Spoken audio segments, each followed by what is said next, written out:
This is Glen Poole. He's the CEO of the Australian Men's Health Forum, and he's here to talk to us about male suicide and to focus on explanations for why men are taking their own life and also any effective interventions for reducing the level of male suicide. Over to you, Glen. Hi, Mike. Thanks for having me. I think the first thing to say on the issue of male suicide is what the general sort of cultural view of the problem of male suicide is, and it's usually quite simply that suicide is a mental health issue, and that men aren't as good as women at talking about their feelings, about their mental health, and that's why more men kill themselves. And that's the kind of story that most of us will have heard. Men aren't as good as women at talking about their feelings. Men don't get help, therefore men kill themselves. But that really does a great disservice to men in distress who end up taking their own lives. And actually, when you look at the data, it's a complete misanalysis of the problem of suicide.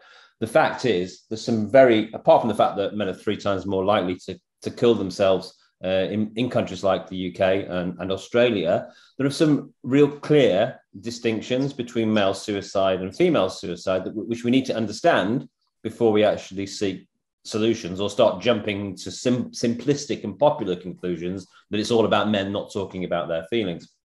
So when you look at the data, you find some real important differences.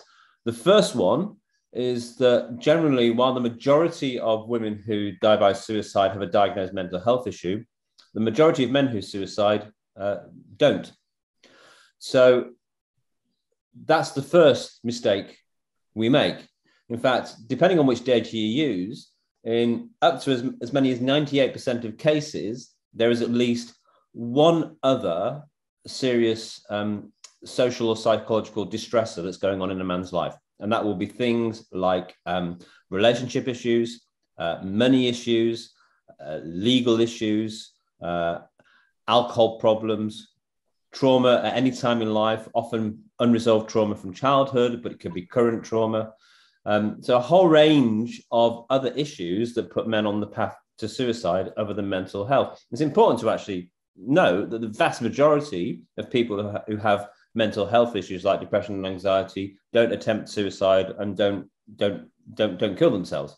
There's not this straight direct link from depression and anxiety through to suicide. It's much more commonly a response to a mix, and it's very rarely just one issue. You know, lots of people will go for a relationship breakdown. Lots of people will struggle with financial issues. Lots of people will get in trouble with the law. And most of us won't actually take our own lives. But what you'll find is usually a combination of factors, and mental health may be in there.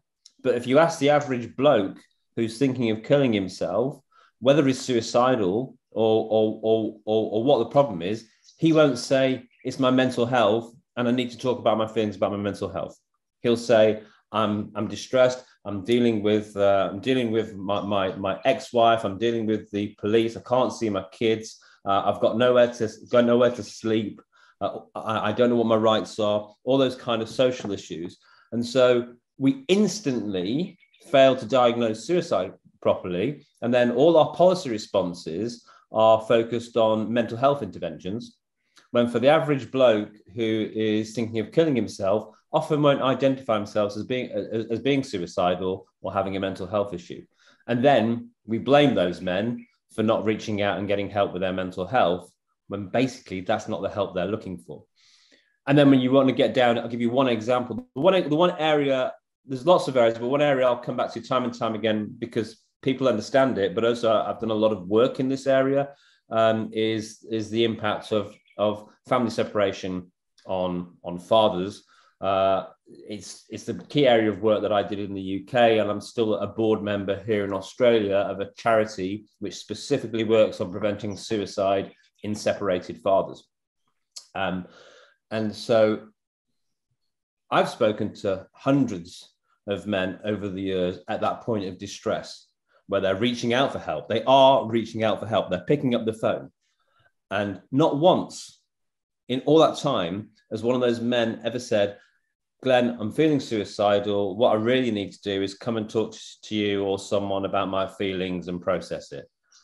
They're focused not internally, they're focused externally on, I need to know what my rights are.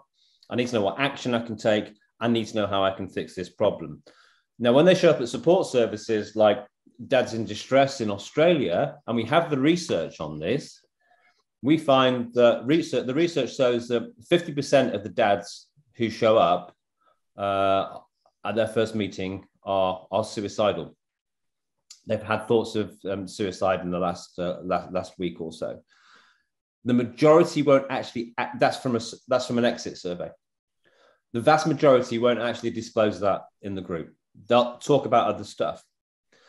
But what we'll find is that if you ask those same men the same question in 2 or 3 weeks of attending the group, where they're now starting to get support, see that there's other men in the same situation, believe that there is a pathway out of the trouble they face, the suicidality reduces almost to zero. And so in the vast majority of cases of suicide, it's men coping with a combination of distressors, which make them feel like life is unbearable. And yet, if you help them resolve those distresses, the suicidality goes away. Now, that's not true of all male suicide, but that is a very common feature of male suicide, which we completely miss in all our policy and most of our interventions. Okay, so what you're saying is it's not primarily that men are depressed in the classical sense of I'm feeling rotten. They are, in their own mind, they're responding to real practical things in the world. And also perhaps not identifying their distress, but they're identifying their distress as these problems. Yes, it's the externalizing process. And one of the key things we know about differences between men and women in terms of their psychology, which shows up really early in childhood, is that in simple terms, girls tend to internalize, boys tend to externalize, and that sort of moves on into adulthood. And everything I say should be considered as a generality. There are men with that sort of classic long-term depression or long-term mental health problems like bipolar, like schizophrenia, who are suicidal, and without doubt, the best intervention for them is psychological or psychiatric and often medical. And those types of people, they can actually spend an entire lifetime fighting suicidal thoughts. So it's not to say that doesn't exist and needs to be addressed, but the majority of cases, mental health illness is not the primary driver that's putting men on the path to suicide. And I describe it like this in a very this is a very populist and simplistic way of looking at it, but it has a lot of truth in it. And we share this model when we're sort of training. This is not a clinical model. It's a model we share with people at a community level to help them understand and take some of the mystery and fear away from suicide to enable them to engage. For men, typically, the sort of female approach to suicidality goes from the inside out, where there's feelings of suicide and thoughts of suicide, which ultimately might lead to actions of suicide, like attempting suicide or completing suicide. It starts from the inside, works outwards, right? And that model is shared in suicide prevention training. If someone's feeling and thinking suicidal, we try and intervene and have a conversation before they start to act suicidal, right? But for men, it tends to go from the outside in. So it's like they experience this set of problems in the world, and true to the old cliche, rather than talking about their feelings about their problems, their first go-to move is to try and fix the problem. If they can fix the problem, they can move on. So, which is why going to a practical kind of support group, whether that's practical advice around finance or legal matters or dealing with the family courts, is really beneficial to men in that state. But then the next stage is well, what happens if you've got this whole set of complex problems that you can't fix quickly? Well, then you're left with coping with those problems. So some men will have healthy coping mechanisms. others not so healthy. So others may start turning to drink and drugs, which is why we know a good sign that a man might be suicidal is often that they're suddenly drinking more than they normally would as a coping mechanism. And whilst that's not something we'd recommend, a bloke who's like drinking too much for a few months to get through stuff, but not killing himself, that's better off than him killing himself, right? So, you know, we wouldn't advise the drink, but a guy who's using unhealthy coping mechanisms is still a man who is coping. But we find in terms of suicide, whilst there's many different pathways, the one thing that seems to unite every single man that suicides is that when faced with all these problems that they can't cope with, they then start to rationalize that suicide is, it's like a solution-based behavior. It's the best possible solution that they can think of to these unbearable problems. Now, we want to help them find better solutions, but at the time that they think about or attempt suicide, they genuinely believe it's the best possible solution to their problems, right? And that seems to unify. And we know that because we've spoken to dozens of men who've attempted and survived, and they tell a very similar story. And the point is, and now there's a kind of like fatalistic kind of view of suicide sometimes, well, if someone wants to kill themselves, you should just let them, right? But we know from speaking to men who survive suicide attempts that when they look back at that situation and they've got beyond the problems they were facing, they're able to have a clearer head and say, look, I really did want to kill myself. But looking back, it wasn't my life I wanted to end. It was all this unbearable pain and suffering, this psychological distress, which I wanted to end. I wanted the pain to go away. And because the pain was so connected to me and associated to me, it was my whole experience of life. Well, I thought the only way to get rid of all that pain and distress was to kill myself. Now, looking back, I know actually there was a way through it.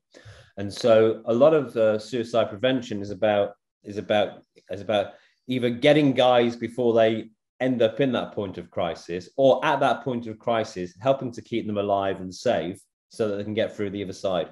And, you know, just actually knowing that and hearing those stories and having this much more open conversation about it in public is something which can help. But if the public conversation is suicides and mental health issues and blokes don't talk about their feelings about their mental health, we're really doing a massive disservice to men in distress. So Glenn, so in effect, what you're saying is that in the minds of men in that situation, when they take their own life or attempt to, for them, it's a rational decision. Completely.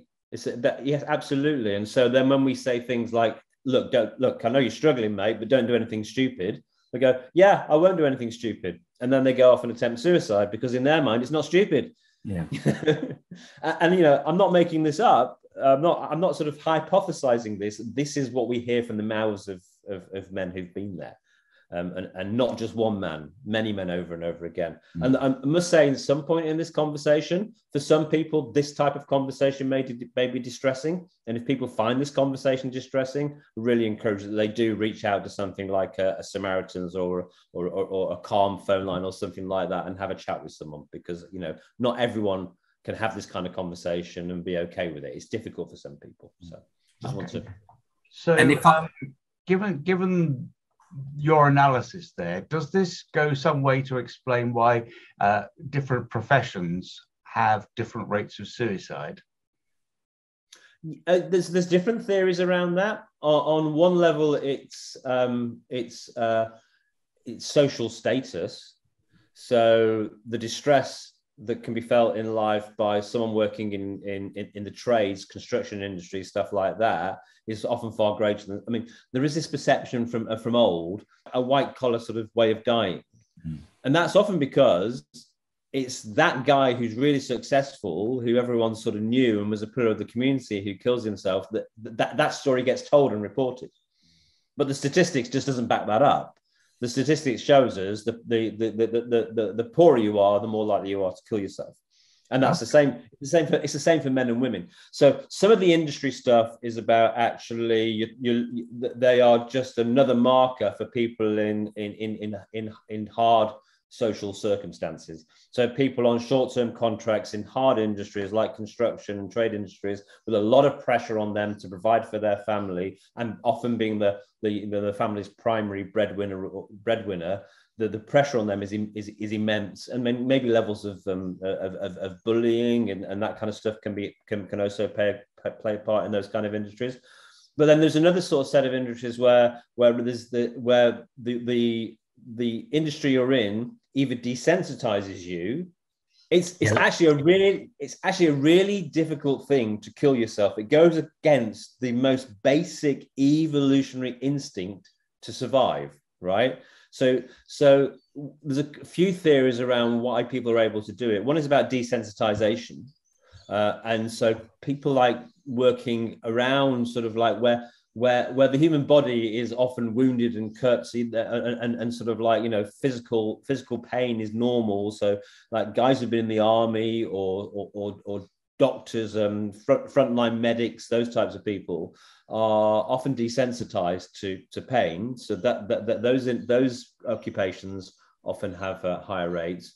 But then also there's simply access to the means to take your life, and so veterinary surgeons have really high rates of suicide. Why? Because, well, they've got easy access to the kinds of drugs you can use. Yes, they've got them in their and they know about the doses and that kind of thing. So yes, there's different reasons for different occupations. And if they can kill a horse, they can certainly kill themselves. Yes. No, completely, yeah. But it's also important to remember that the vast majority, that you're far more likely to kill yourself if you're not in work. Okay. So I believe the statistics show that construction industry is particularly high. Are you saying that it's because of the uncertainties, primarily about the uncertainties around the construction industry, sort of stresses over finances? Yeah, there's various. Rather than the fact that it's about hammer and nails and concrete. Yeah, because you'll find that it's not the senior managers in construction, blue collar workers, the guys in the low status jobs. Okay. The greater pressures. Now, you can make arguments about workplace culture. You can say that many male dominated workplaces are less, there's more stigma around mental health. There may be some of that stuff as well. But I think one of the biggest markers is simply socioeconomic status and uncertainty around finances. And you know what it's like. I mean, like if you're working in a white collar industry, your value goes up with each decade. But if you're working in the blue collar industry, there comes a point where every extra year of your life, your value goes down. It becomes harder and harder and harder because your body just isn't built to carry on doing that kind of work to your 50s and 60s. And so these other factors come in. So often dealing with, working through great physical pain on a daily basis. Yeah. So we know in older men, there's a stronger association between physical illness and suicide than there is between mental illness and suicide. And for each additional physical illness you get, arthritis, diabetes, lung issues, whatever it is, your risk of suicide goes up. So working class blokes who are working with their bodies are dealing with a whole load of stresses that we don't think about. Now, one of them may be that it's not common to talk about your feelings on a work site, but to just single that out and just say, well, if only builders and bricklayers would talk about their feelings a bit more, then they wouldn't kill themselves so often. It's frankly offensive. Yeah. Oh, that's interesting, because I did know a guy who was, he came as a lodger in my house, and he was a tiler of a man about 50. And what was really stressful to him is his knees meant he couldn't do the work anymore. Totally. And so the status of the work and the pay for the work that he was getting was going down. And that's a really, if you just use some common sense and actually get inside the lives of those men, it's actually quite obvious. But it's really easy and lazy to go, it's blokes, isn't it? It's masculinity. They don't talk about their feelings. Glenn, first of all, I mean, one of the other aspects is around student suicide. So men at university in the UK, their suicide rate is again 2.5 to 3 times that of female students. And there's been some research on, as ever, the figures, but very little on the causes. I mean, any insights on the kind of student population? 100%. And I used to work in a communications department at an English university, and that first term every year, that's one of the stories we just knew we were going to be dealing with. We knew that at some point we were going to have to be dealing with the news that a student had taken their life. And even though the majority of university students are female, most of the time it was a male student. There's a real common factor there, and it's transitions. So when people are taken out of their ordinary environment and move into a new environment, they're at far greater risk of suicide. It's true of servicemen returning to civilian life. It's true of working men entering retirement. It's true of family men becoming separated fathers.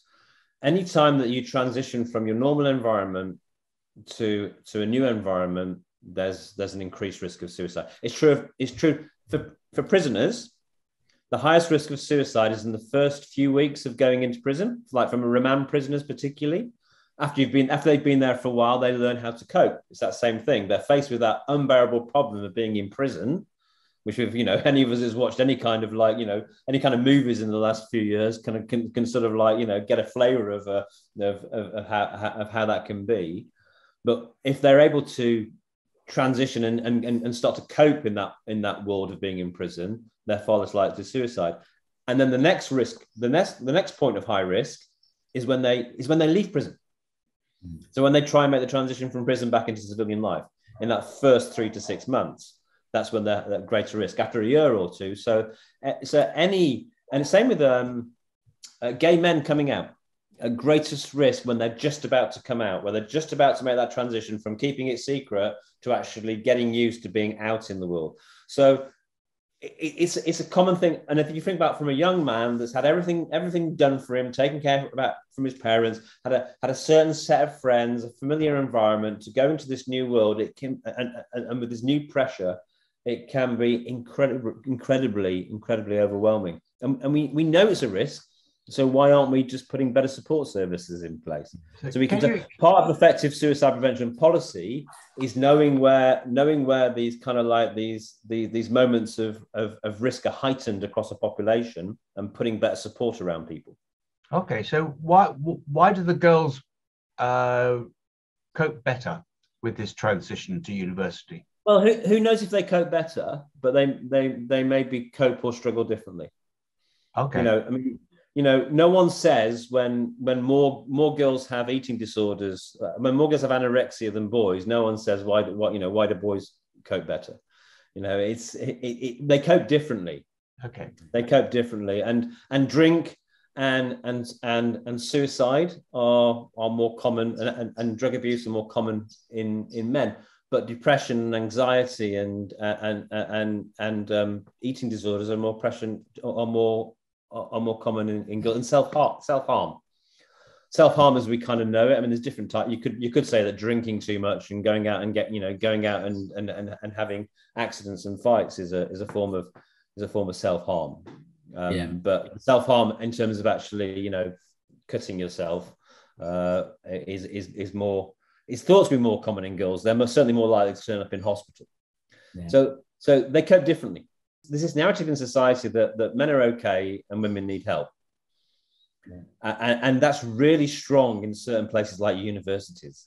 I mean, universities are so focused on gender issues being something that girls have that boys don't. And so when you're surrounded by all of that, you're conditioned and told that you're okay and that you should toughen up and deal with your own problems. Now, people have this impression that and this is where I will say that masculinity plays a role, but it's not about men's individual masculinity. It's attitudes towards men and attitudes towards women. And any man who sort of stands up and tries to get help, it's a massive risk. People will laugh, and I say people. It's not other men. It can be other men, but it's men and women collectively. It's mothers, it's partners, it's female teachers and female counsellors. It's not just men who create a culture where we don't accept that boys and men can suffer in the same and different ways that women and girls can suffer. And so it's not that men don't get help; it's that we're not good at giving help to men. I've got just one more question, and certainly it's not a competition between women and men who take their own life. So, you know, I'm just kind of framing it on that. But one of the common things that we hear in the UK when people are trying to minimise male suicide is that, well, okay, more men take their own life than women, but women attempt suicide far more than men, which I've always seen as a deflection and trying to minimise the issues facing men, trying to move the narrative away from male suicide because it doesn't support the overarching narrative that you talked about. So what's your kind of reflection on that in terms of that question? Yeah, I've got a couple of thoughts. And firstly, can I just say, I totally agree that every suicide is a tragedy. And it doesn't matter whether it's a male suicide or a female suicide. We're clearly not doing well enough for women because there's an awful lot of women taking their lives every day. It just happens to be that there's more men. Absolutely.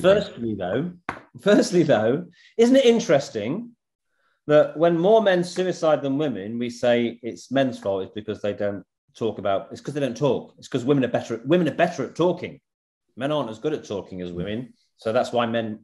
But when more women attempt suicide than men, we don't say, men are better at not attempting suicide, or when more women self-harm than men. We say, why can't women be more like men? And, you know, and not self-harm. Men are obviously better than women are at, you know, dealing with stuff. It's like, it's this really weird attitude that when men do something more, it's like we problematize men and kind of say it's their fault. And we never do it in the opposite direction. For the data I've seen, there's the gap's narrowing on attempts, but also the way that we collect I tend to say that the number of reported attempts rather than the number of attempts, because attempt data tends to come from two places. Mostly it comes from hospital reports of people who've attempted overdoses. And when you look at the ways that men and women attempt, they're quite different. So we're told in the suicide prevention not to talk about methods of suicide because, you know, people can find it traumatizing, but you need to have this conversation. So if you don't want to hear methods of suicide mentioned, tune out, but I'm going to talk about them. We need to talk about it. I've met men who will tell stories, and often for the first time, of when, for example, they've I met one guy who used to go and sit on the railway track every Friday night after work. Work kept him alive. He couldn't bear the long weekend on his own. He would go and sit on the railway track waiting for the 6 o'clock train from Newcastle to come through. And each week he sort of like he would pull out. But he'd think, which is this Friday, the Friday I'm going to do it? That was a suicide attempt. Right? That's just the same as someone going, I'm going to try and overdose, taking quite a few tablets and not killing themselves. Someone going and sitting on a train track and then stepping back at the last minute. I've heard guys who said they've gone and sat on a hillside with a bottle of whiskey and a gun, and they've worked through the bottle of whiskey, and they've said to themselves, after I've taken the last swig of whiskey, I'm going to shoot myself. And then for some reason they've not done it, but they've sat with that gun over and over again. It's rehearsal. It's a suicide attempt. I've heard one more example, time and time again, guys playing chicken on a road late at night, watching the lights of the lorry coming towards them, and then pulling out at the last minute and thinking, what the hell are you doing? So sort of rehearsing the idea of crashing the car as a way of killing themselves. None of those stories turn up in the suicide data. So it might not actually be true that women attempt more. It's just that women attempt in ways that gets recorded. Yeah. So in effect, that the men who are attempting suicide in that in that sense are just not in the system, if you like. They're not in the, for want of a better word, the health or mental health or police system. So therefore it's not being recorded because as a reported attempt, because it's not recorded as a suicide attempt because nobody's recording it. No, it's only, and you know, or they stand at the top of a car park thinking they're going to throw themselves off, and then they don't. You know, these are all attempts because they're rehearsals, and it's just so. And you'll know, Mark, from like over the years, we've started to understand, like with domestic violence, that often people don't identify themselves as victim of domestic violence, but then if you actually ask them to explain what's been happening to them, and they'll tell you these different things. My wife did that, or my boyfriend did this, and you go, "Do you know that's domestic violence?"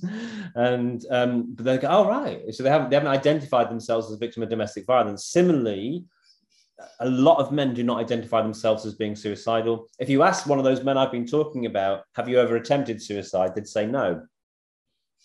Is there also the difference there that that an attempted suicide is more of a cry for help, and that men are not crying for help? That is, that you get more female attempted suicides because they're effectively cries for help, and you get less males because they tend to either do it or not do it. Yeah, I'm a bit wary of that sort of distinction, and you know, I can remember a friend whose partner was attempting suicide all the time.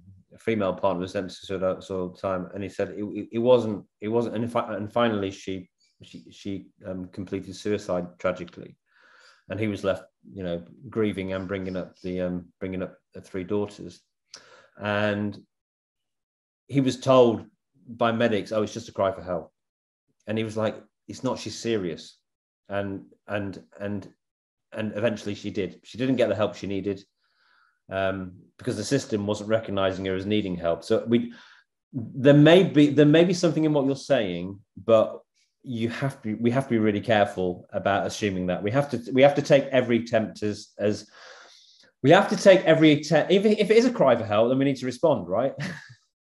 So it kind of really doesn't matter whether it's a cry for help or a what would you say, a serious attempt at suicide. That person still needs help. Okay. The other thing that when you were talking about the social stigma which men experience, either from other men or from women, people often talk about that as a cultural factor, as though we could change it. Except, is it the case that these social stigmas are universal and are therefore to some extent genetic or natural rather than cultural factors? Yeah, I don't know how qualified I am to actually respond to your excellent question. I know that stigma can change, and it can change between people and also across contexts as well. And sometimes the stigma, if you think about stigma as something's there to protect us in some way, it is absolutely the case that in many working situations, a man who's, you know, says to his boss, "I kind of need a duvet day, boss," it's going to impact his career. And in certain workplaces, it's going to mean that he doesn't work there anymore, because in certain workplaces, they aren't set up to take care of someone who's taking duvet days, you know. Similarly, in the family court environment, I've seen the tragic situation of men sitting in a group saying, "This separation stuff is really impacting me, and I really want to get some sort of counselling or something, but I'm scared that if I go to the doctor, it's going to be on my medical record." And that is a really real risk, because I've been in loads of cases with blokes where mum or mum's solicitor is trying everything they can to prevent dad getting access. They've tried doing drug tests and alcohol tests to prove that he's drinking too much and taking too many drugs. That hasn't worked. They then move to getting the medical records. And if they find that he's had counselling, they'll say, he's not mentally safe to be around the children. So the stigma is often there to protect us, because we know that if we actually share this information with people, there'll be a consequence. Mm-hmm. We could lose our job or get treated badly at work. We could lose access to our children. So often there's a very real reason to have that stigma. But where there's you can get people through that. So if you have a more supportive workplace, then the stigma goes away, because you actually see by example that the work takes mental health seriously. If you sit with a father and say to him, look, going for help with your mental health is actually a really responsible thing to do as a father. And if this ever gets raised, what you want to say is, I take my mental health and well-being really seriously, and the mental health and well-being of my children really seriously. And I want them to know that if ever they're struggling, they need to get help. And I was struggling a little bit, and I went to get help. And that makes me a good father and a good role model. Okay. Are there any cultural differences that you know about, like different ethnic minorities or countries where the stigma is less? I'll take it in the other direction, in that there is some evidence. I'll be wary how I say this, but there is some evidence in like very strongly traditional and religious cultures. There's lower suicide rate, because there is that old stigma of it being, let's say, sinful or against God, or not part of the culture. So there is some evidence that like strong religious belief can be a protective factor. And if you're in a culture which is entirely religious, suicide rates tend to be lower. I'm not aware of it in the opposite direction. What we actually tend to find is broader social factors like economic well-being. Okay. And we saw that across Europe when we had the global financial crash, that there was 1,000 excess suicides in the year after the global financial crash. And what was it, 2008, 2009? That was studied by a university in England. And rather than 75% of those suicides being male, 85% of those suicides being male. And if you look at sort of suicide rates go up and down, but one of the things that will predict them is the economic climate. Okay. So can we get on to, you have touched on it to some degree, but can we get on to effective interventions? That is, I think we're aware that simply telling men to talk more is an insult and it doesn't work. I mean, it obviously works for some people, but do you know of evidence of interventions which have been shown to work? Yeah, to an extent. And it's the first thing to say is it's actually because there's this background trend around things like economy and unemployment and stuff like that. It can be really hard to predict, because you might be doing something really well, but that actually might be a greater rate of actual kind of like suicide in the general population because of other social factors that can't really be addressed directly by intervention. They can only be addressed by kind of like, broader political or economic measures. And also while numbers of suicide are far too high and take many years off people's lives, particularly when you're talking about younger people, the numbers are relatively low compared to other health issues like heart disease or cancer or stuff like that. So it can be very hard to actually measure effectively. So you need to put all those caveats in place. But there's a couple of things that we know work. One bit of evidence which was captured quite well in a model in Australia called the lifespan model is that there's the theory around the systems approach. So there's not one individual intervention that will take place, but there's a combination of key interventions. If they're all taken at the same time, can be shown to make an impact.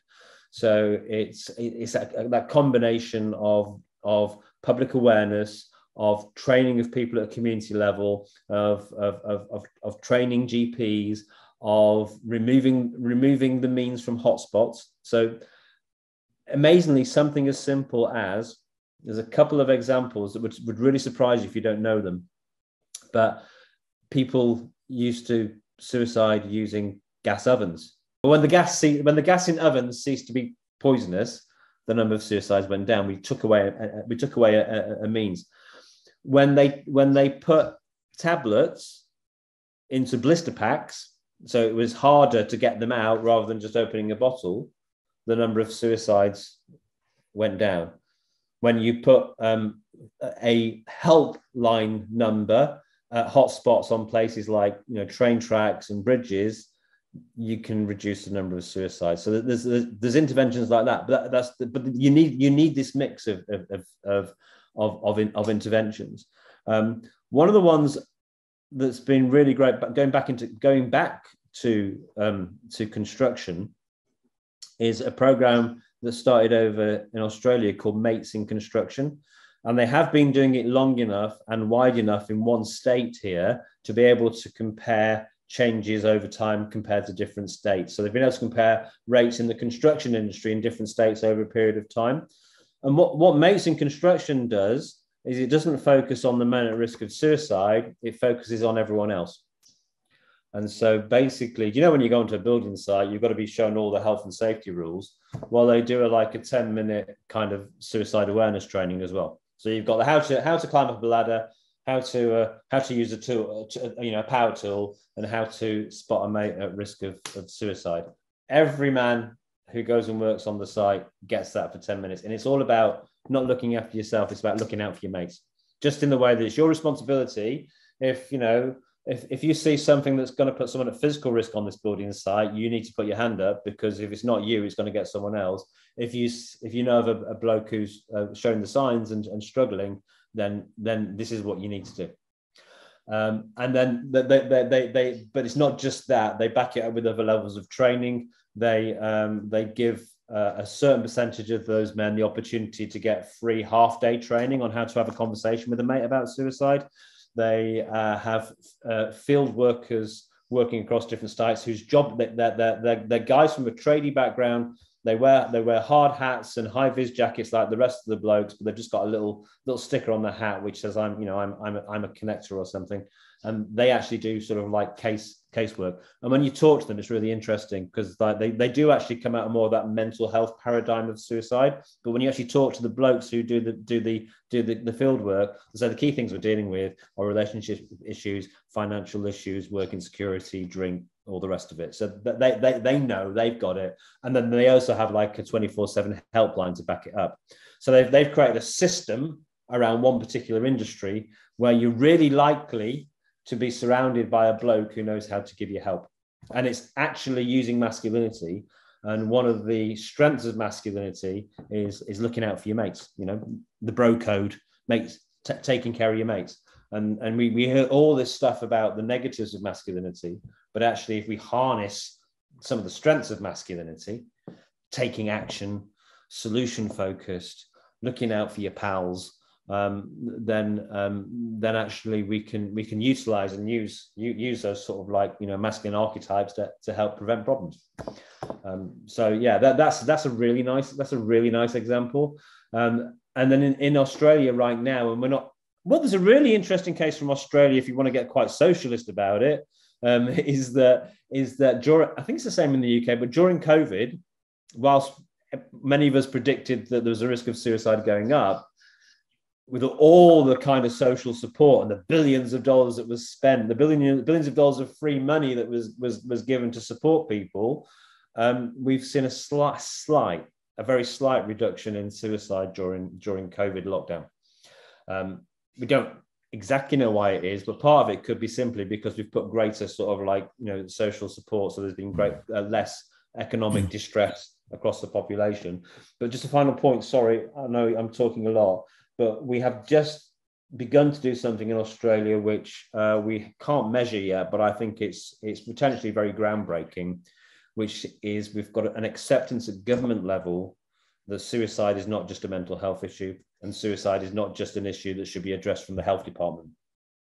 That actually suicide should be a cross-department issue, and you need every department, criminal justice, you need the transport department, the treasury, everyone involved in suicide prevention, from a variety of reasons. One, understanding what policies you put in place impact people. Two, because a lot of civilians who suicide come into contact with government, whether it's the police, the justice system, social services, whatever, and they're not currently sort of trained to think like, people preventing suicide. We've only just started that process, but that sort of shift, that taking the responsibility for suicide out of the hands of the mental health system and the mental health professionals, not removing mental health entirely, but actually sharing the responsibility, is something we hope over time will certainly have an impact. Okay, brilliant. I've got two questions, if I may, just to build up quickly on that.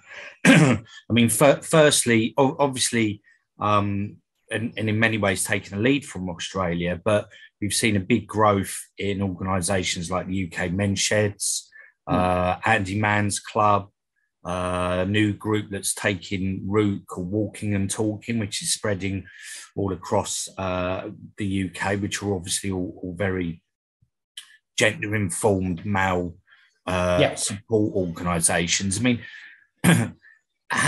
why are they so successful, in your opinion, and what can we do more to support them? Yeah, well, you can't kill yourself in the company of others. It's a solitary act, and one of the biggest predictors of suicide is social isolation and disconnection. So what you're actually doing with those groups is you're removing one of the key risk factors. So you're providing easy, non-clinical, non-threatening social connection. And, you might be the kind of bloke who's not very good at making mates, or has lost friends, or has been, disconnected from family. They're open to all, and they're for blokes. Whereas medical facilities and clinical facilities are either very female and feminine and female orientated, or they require you to say, I am helpless, I need support. And that is really challenging as a first sort of like point of contact, not knowing whether or not you're going to be taken seriously or not as well. So yeah, there's and the evidence it's hard to get some of the evidence on that, but I can just tell you my personal experience, because men's sheds started in Australia, and there are more men's sheds in Australia than there are McDonald's. There's over 1,000 men's sheds, and you really see that when you go out to small rural communities. Like where I live, there's 2,000 people. There's no McDonald's. There's no brand chains here, but there's a men's shed, and it's like that in communities all over the country. And every time you go to a men's shed, and if you go like I would do, and maybe have a little chat about suicide and how to talk to a mate, at least one bloke will come up and talk to me afterwards and say, these old buggers don't know it, but they're keeping me alive. And so whilst a men's shed is not a suicide prevention service, it is preventing suicide. And it's the same with those walk and talk groups. We've got them in Australia. It's called the Man Walk. It's the same with things like Andy's Man Club. It's the same with the groups I'm involved in, Dads in Distress. They're run by dads for dads. There's something, we're not in many cases talking about complex mental health issues. It's not as often suicide. We often talk about how complex suicide is. The one part of what makes it complex is we don't actually know how to talk about it, and it makes us fearful, and we think it's something that only a qualified psychiatrist can deal with. But it's amazing how many people at some point in their life think about suicide. It's not actually that unusual for people to think about suicide, and preventing it sometimes can just be as simple as spending time with people. It doesn't have to be. A lot of suicide prevention is focused on trying to train people to have this really intense conversation. We say, I'm worried about you. Are you thinking about having, killing yourself? Now that can work in some cases, but for a lot of blokes, they don't want to talk about it. Yeah. They just want to have something that actually takes them away from the distress they're feeling, like going down the shed, like going for a walk, like hanging out with some blokes and hearing them tell their stories at the rugby club, like Andy Mann's club. So we can actually getting back to some of the old sort of like ways of communities looking out for each other.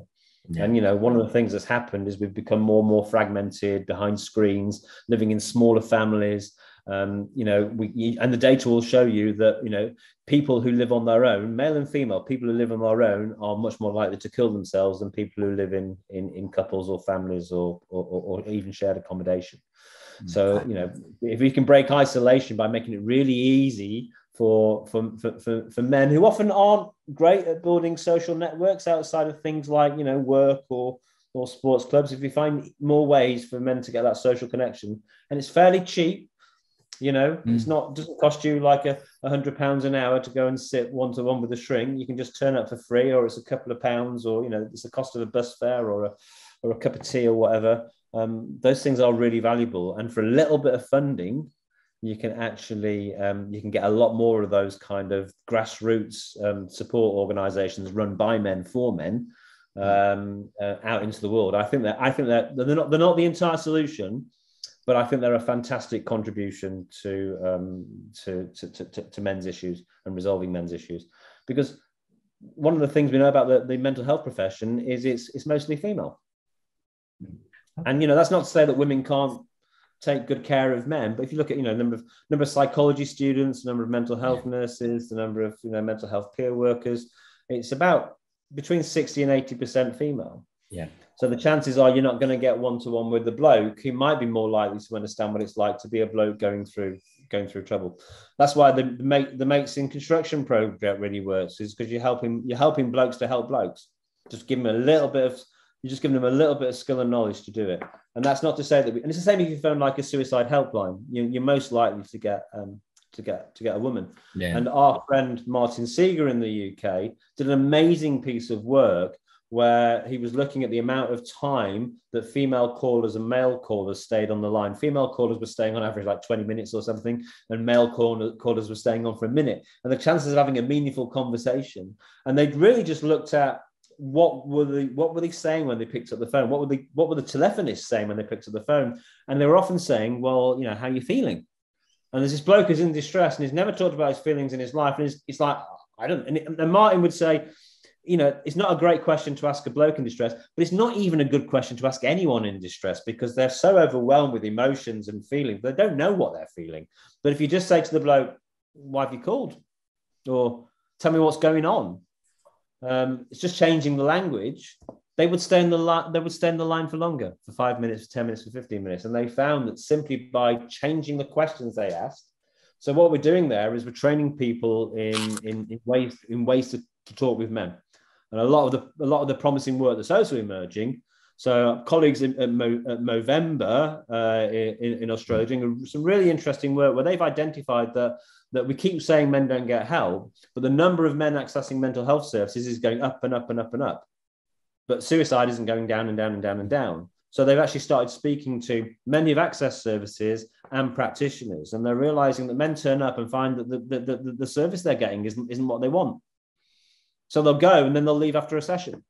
Yeah. So now what they're doing is, rather than focusing on, well, let's tell men to get better at getting help, let's train therapists. Because you can go for like 3 or 4 years of like university training without ever having a session on how to work with men. Yeah. Amazing. Okay. And then when men don't turn up, we go, bloody men. They just won't turn up, but no one's trained them no one said, this, if you want men to show up, and if you want men to engage and talk, and if you want men to keep coming session after session, this is the set of skills you need, because some of your colleagues are really good at it, but most of us aren't. So what can we learn, rather than blaming the men? Yeah. What can we learn from our colleagues who are actually really good at working with men in a one-to-one space? Yeah. So Movember's got a really nice bit of training going now. It's quite new, called Men in Mind. So it's training practitioners how to present their service with men in mind. Observation. I mean, I've seen it with Weatherspoons, actually. I went for a job interview some years ago. 8 o'clock in the morning. It was next door. I thought I'll get some breakfast and a coffee. It was full of men, and nearly all of them weren't. I think men were in their late 50s, 60s, and they weren't drinking. They were just getting the paper, looking at the racing, doing whatever with a cup of coffee and a sausage sandwich because they just didn't want to be on their own. So I saw that as actually a suicide prevention. Weatherspoons at 8 o'clock as a suicide prevention it is. solution. Evidence will back it up. Because the evidence will back it up. Because the evidence, there's a thing called suicide safety planning. So when you know someone's at risk, you can actually do a brief intervention with them, and you go through 6 steps, right? And it says, what are you going to do the next time you're thinking about suicide, right? And it doesn't say, number 1, pick up the phone or check into hospital. It says the first thing is spot the signs. Do activities that take your mind off it. You know, watch TV, whatever. Go somewhere social. Like, and great if it's a friend you can talk to, but just be around other people. Go to a cafe, go to a park, go to a Wetherspoons at 8 o'clock and read the paper, and most of those steps will actually help the suicidality recede. And then if it doesn't, then call emergency services. Yeah, absolutely. Then reach out to a professional. So it is actually evidence-based that doing something like that, being in a social setting, surrounded by other people, but on your own, is protective. Because none of those blokes many of those blokes may have been at risk of killing themselves in their flat on their own, but none of them is going to kill themselves sitting there in Wetherspoons. Yeah, so absolutely. Are you able to? The hour they're safe. Are you able to send me a link to that or a copy of that? Suicide safety planning? Yeah, absolutely. Yeah. The very brief question then is that there's obviously a lot of debate on the need for a men's health strategy in the UK, and obviously there is one in Australia.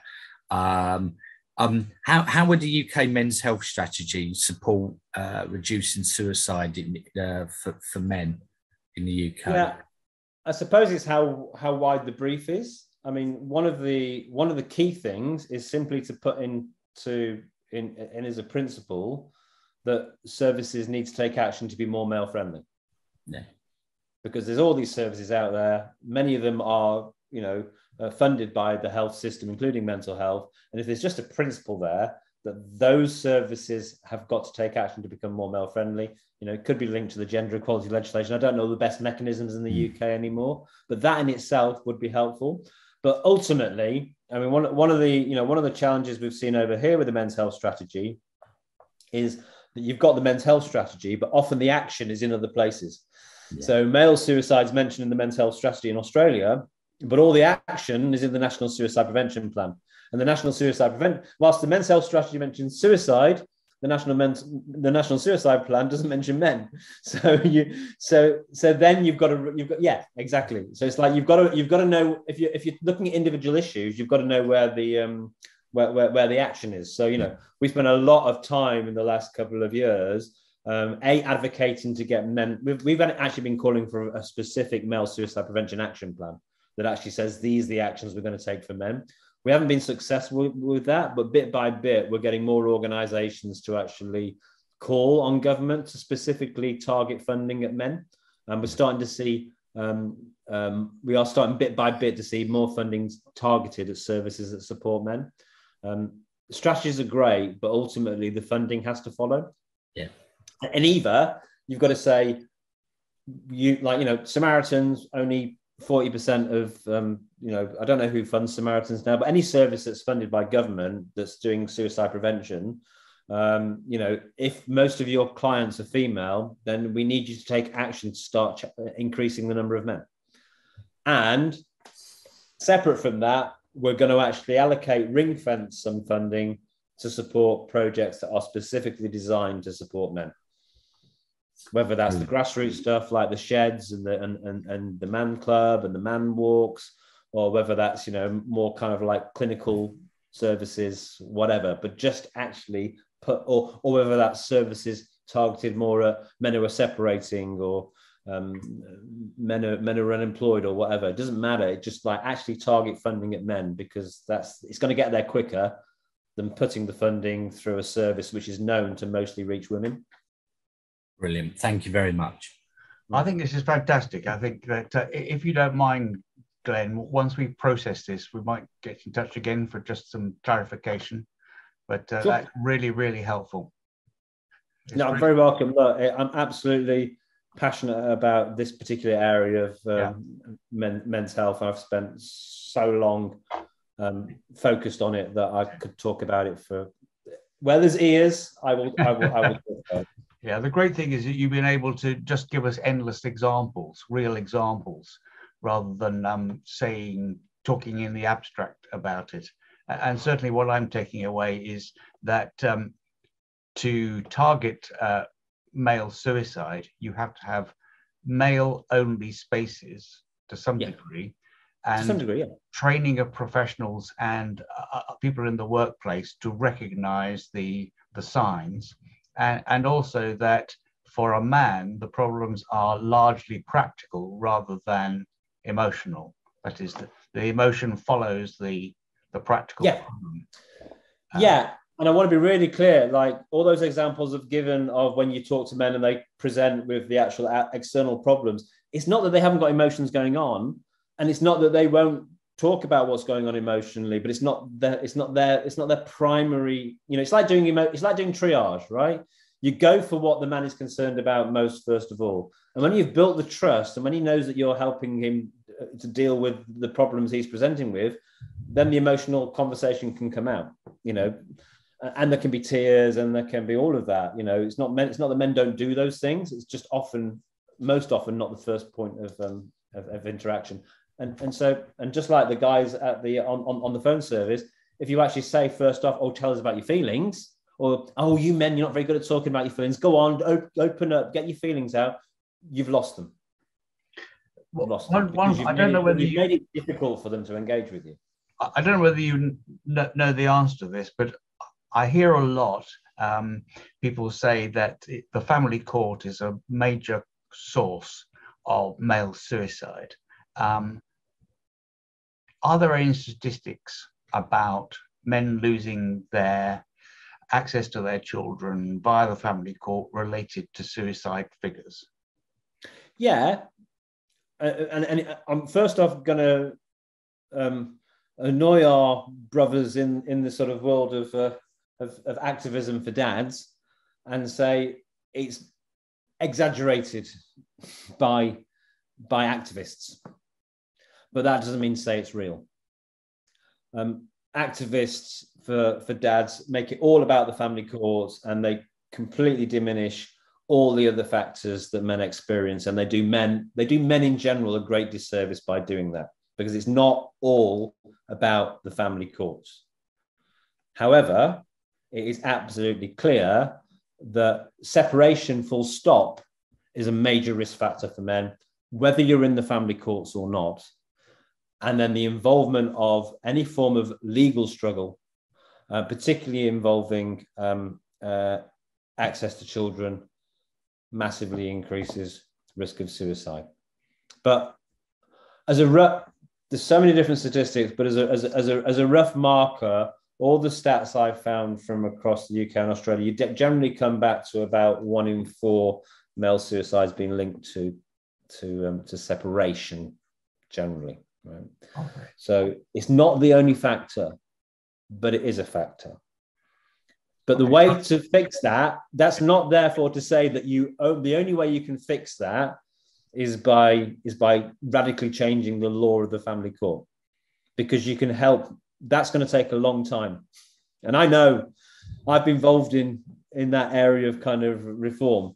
Waiting for us to fix the family court as a solution for those blokes is doing those blokes a disservice, because that could take decades and those blokes need help now. The other takeaway from what you're saying, if I can just summarize it, is that it isn't one thing. That the risk, what happens, a man becomes suicidal because of a number of separate facters. And that almost always there'll be it's very rarely one thing. And therefore we need to take a kind of multidimensional approach to the answer, where we can reduce the size or the number of the risk factors for the individual man to kind of bring him below the threshold. Okay. But the risk of suicide can go up and down. So it's about helping those men cope. And to make that point with the family court, yes, being in the family court increases your risk of being in any court, any legal situation increases your risk, not just family court. Our challenge today is to provide better support for those men, not to focus on trying to, and I'm not saying we shouldn't, change the law around family court. I think, there's plenty we could do. But yeah, it's helping the men to cope through that. And that being that one person by their side and hearing their story can make all the difference. Okay. Well, this is absolutely fantastic. And thank you very much indeed. And have a lovely evening. Right. We'll have a lovely day.